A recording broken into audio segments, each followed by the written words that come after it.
अवधूत चिंतन श्री गुरुदेव दत्त श्री स्वामी समर्थ महाराज की जय. स्वामी दत्त सेवा या चॅनलवर तुम्हा सर्वांचे खूप खूप स्वागत. तुम्हा सर्वांचं आरोग्य उत्तमाचं राहू दे, राहिलेलं आयुष्य आरोग्यदायी जाऊ दे, तुम्हा सगळ्यांना दीर्घायुष्य मिळू दे अशी मी स्वामी चरणी प्रार्थना करते आणि माझ्या व्हिडिओला सुरुवात करते. बघा, आपल्या प्रत्येकाचा वर्षाला आपण जन्मदिवस, बर्थडे, वाढदिवस जो काय तो साजरा करत असतो. तसंच 20 मार्च 2026 या दिवशी आलेला आहे स्वामी समर्थ महाराजांचा प्रकट दिन आणि वार आहे शुक्रवार. आणि या दिवशी आपल्याला महाराजांच्या काही सेवा करायच्या आहेत, म्हणजे त्यांचा वाढदिवस साजरा करायचा आहे, प्रकट दिन. स्वामी समर्थ महाराज कुठे गेलेच नाहीत तर त्यांचा प्रकट दिन कसा असणार. पण हा आपल्याला म्हणजे महाराज ब्रह्मांडात बघेल तिकडं आहेत आणि बघेल तेव्हा आहेत. त्यामुळं तरीही आपल्याला हा दिवस अतिशय उत्साहानं साजरा करायचा आहे. आता बघा, चैत्र शुद्ध द्वितीया या तिथीला गुढीपाडव्याच्या दुसऱ्या दिवशी स्वामी समर्थ महाराजांचा प्रकट दिन आपण साजरा करतो. आणि ह्या दिवशी आपल्याला काही सेवा करायच्या असतात. 1856 स्वामी समर्थ अक्कलकोटास प्रकट झाले असं कथा आहे. आणि या निमित्ताने स्वामी समर्थ सेवेकरी, स्वामी समर्थ भक्त, जे कोणी स्वामी समर्थ महाराजांची सेवा करतं, सेवेकरी आहेत, भक्त आहेत, मनापासून त्यांना मानतात, ते गुरु म्हणतात, त्या स्वामी समर्थ महाराजांच्यासाठी आपल्याला काही सेवा करायच्या आहेत. त्यामुळे आपल्याला महाराजांचा सदैव आपल्यावर आशीर्वाद राहत असतो. बघा, कोणी स्वामी समर्थ स्वामी चरित्र सारामृत जे आहे ते आता सेवा बऱ्याच लोकांनी चालू केलेत. 21 दिवसाच्या संपूर्ण सारामृत 21 पारायण. 21 पारायण म्हणजे काय, 1 ते 21 अध्याय संपूर्ण दररोज एक वेळ असं 21 दिवसाचं पारायण कुणी चालू केले. कुणी 3-3 अध्याय वाचतं, कुणी 7 अध्याय, 7-21 अशा पद्धतीनं. कुणी तारक मंत्र एक वेळ, कुणी अभिषेक घालून म्हणतं, कुणी 11 वेळा तारक मंत्र, 21 वेळा, 51 वेळा तारक मंत्राची सेवा सुरू केली असेल.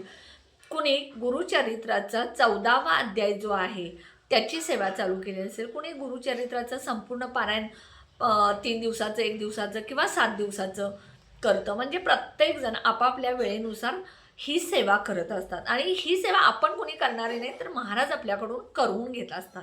जोपर्यंत गुरूंची, स्वामी समर्थांची आणि देवाची इच्छा होत नाही तोपर्यंत आपल्या हातून कुठल्याही गोष्टी घडत नाहीत.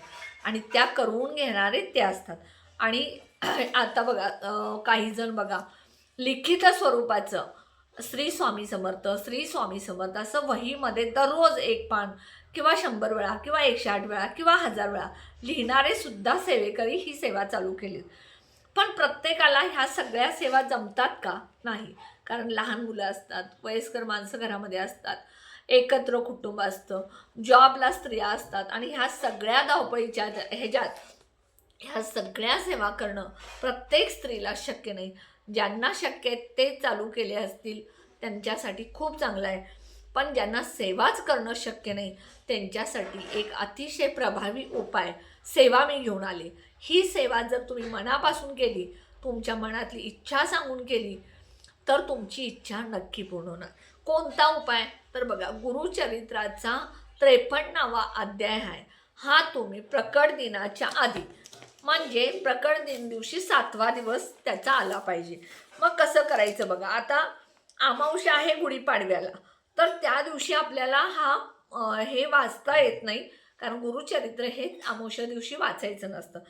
मग गुढीपाडव्याचा दिवस सोडला तर तुम्हाला 20 तारखेला 7वा दिवस येणार आहे.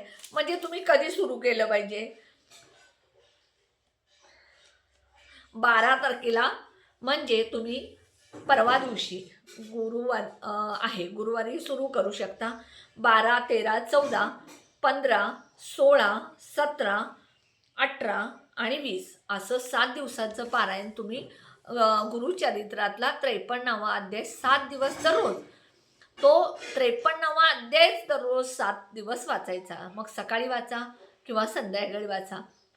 पण समजा तुम्ही जॉबला असाल तर लवकर उठून ब्रह्ममुहूर्तावरती हा अध्याय 53वा जर तुम्ही इच्छा बोलून, संकल्प सोडून, माझ्याकडून गुरुचरित्राचं संपूर्ण पारायण होत नाही, करून तुम्ही घेत नाही, वेळ नाही किंवा काय तुमच्या अडचणी आहेत त्या बोलायच्या, आणि माझ्याकडून 53वा अध्याय तुम्ही कुठली अडचण, कुठलंही विघ्न न येता 7 दिवसाची ही सेवा करून घ्या आणि माझी ही जी काही इच्छा आहे ती बोला, आणि प्रार्थना करा आणि स्वामींना सांगा आणि 53वा अध्याय गुरुचरित्रातला वाचायला सुरू करा.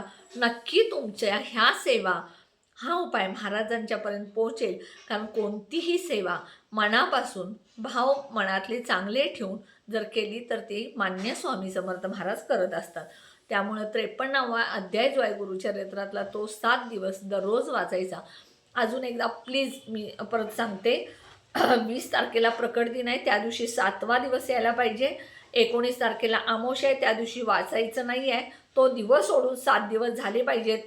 म्हणजे 20 तारखेचा 1, 18/2, 17/3, 16/4, 15/5, 14/6, 13 तारखेपासून शुक्रवारपासून सुरू करा. मी मगाशी चुकून 12 तारीख म्हटली, पण 13, 14, 15, 16, 17, 18, 19 सोडायचा आणि 20 म्हणजे 7 दिवस होतात. नक्की तुम्ही 7 दिवसाचं तुमच्या सोयीनुसार हे वाचन करा. 53वा अध्याय गुरुचरित्रातला वाचा. तुमच्या सगळ्या इच्छा पूर्ण होतील आणि स्वामी समर्थ महाराजांच्या प्रकट दिनाची तुम्हाला कोणती तरी सेवा करण्याची संधी मिळाल्याचं सुद्धा तुम्हाला पुण्य मिळेल. नक्की उपाय करा. व्हिडिओ कसा वाटला कमेंट बॉक्समध्ये सांगा. व्हिडिओला जास्तीत जास्त शेअर करा, लाईक करा, ऑल बटनला क्लिक करा. त्यामुळे माझे छोटे छोटे उपाय सेवा तोडगे करतील.